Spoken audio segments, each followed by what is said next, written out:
Hello, everyone, and welcome to Rutherford High School's first and hopefully last virtual back to school night. I don't know about everyone at home, but this has been a terribly odd year, and I, for one, cannot wait for things to return to normal. My name is Mr. Jeffrey Hain. I've been teaching at Rutherford High School for 29 years now. I serve as the school's head wrestling coach, and I was also an assistant football coach for well over 20 years. During this period, I will be your son or daughter's either health or driver education teacher. It works like this. If your son or daughter is a sophomore, they'll be coming to me for driver education either during the first or third quarter of the school year. And if your son and daughter is a freshman, they'll be coming to me for health class during the second and fourth quarters. As far as what I'm doing right now, we're doing driver education.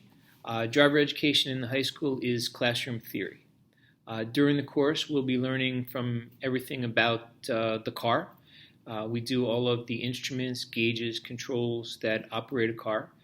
We do all the things that are on the outside of the car, such as the brake lights, the tail lights, the backup lights, and all the things that indicate to other drivers your intended path of travel and what you're doing within your car.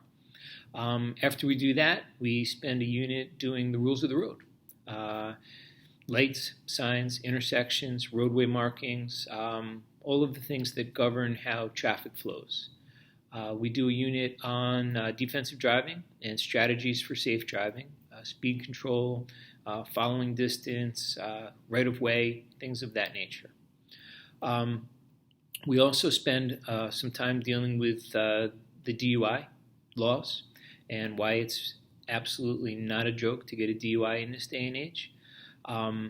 At home, many of you may have heard of something called the GDL.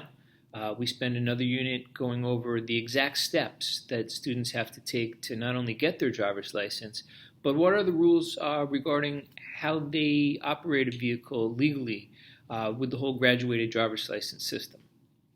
At the end of the course, we offer all the students the opportunity to take the New Jersey State written examination. At the end of that, if the students pass and they're 16 years old, then they're free to go and pursue getting their driving permit, which is the first step to getting their driver's license. The only other thing I have to say about driver education is that if the students take my class, I hope that they get two things out of it. The first thing that I hope they get is they learn that driving a car is not a joke.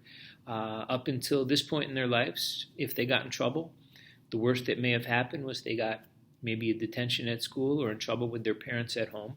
But in the driving world, they could do something at 17, 18 years of age that could impact the rest of their lives.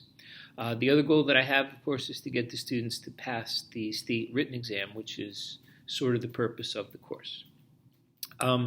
During the second and fourth quarter, if your son or daughter is a freshman, they'll be coming to me for health class. The freshman health curriculum is as follows. The first unit that we do is dealing with stress and mental health. I think a lot of times as parents we forget that being a freshman in high school can be a terribly stressful time. It's very different than middle school, particularly if your son or daughter is involved in an extracurricular activity.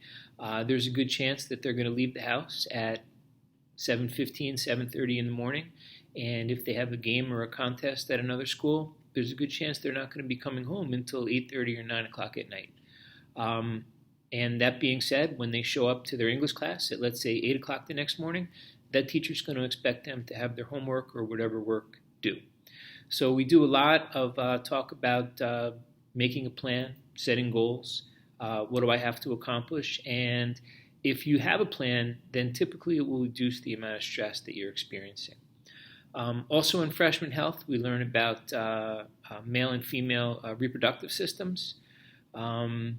We also touch a little bit on HIV, and especially now during the whole COVID crisis, it's very easy to draw similarities between the HIV crisis that happened in the 80s and the COVID that's happening right now.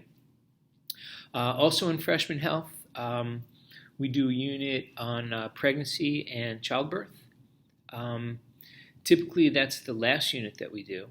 And at the end of learning about the zygote and cell division and all the genes and all the things that happen like that, one of the last things that I typically do in class is I found a very interesting video that shows 4 women giving birth, so the kids will see what it looks like. The video is actually very cool because I don't know how they do it, but they show the baby being born, but they also do a computer animation and they show like what's happening inside the woman's body. So typically at the end of that, we when the babies are born in the class, we get quite a bit of cheering, and that's sort of how we end the year in freshman health. Lastly, if any parents at home care to see what it is that we teach exactly, I have a website. If your son or daughter will give you access to my site, it's clearly marked on top, driver education, and it will show all the units that I talked about in driver's ed. And it will also show exactly all of the things that we teach in freshman health. Well, I suppose that's about it. I can't wait for next year, and hopefully we'll get to see everyone in person. Thank you for watching if you made it this far, and have a nice evening. Goodbye.